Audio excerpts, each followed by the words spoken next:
Zvakaoma vedu wee, paita nyaya panapa yatiri kusangana nayo pari kunzi the biggest Tshabangu has died. Mashoko atiri kusangana nawo ari mumastreets esocial media ndo nyaya irimo mudariro iko zvinezvi. Nyaya iri panapa yangomuka yakanyorwa makufeniseni ichitenderera mastreets musi wemuvhuro iri Monday, kudai ichinzi good morning comrades, it is with a heavy heart that I inform you of the unfortunately passing of former Senator Lydian Timvers this morning at Avenues Clinic. Ndo shoko ririmo mumastreets iko zvinezvi.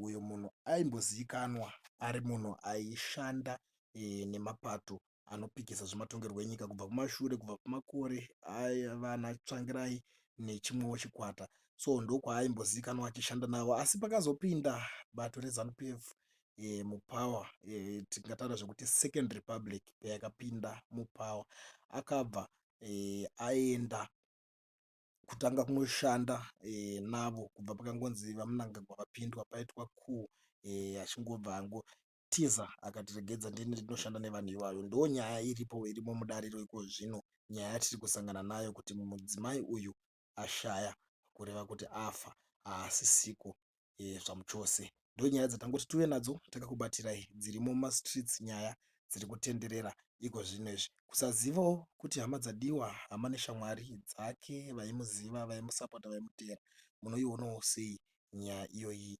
irimo mumastreets?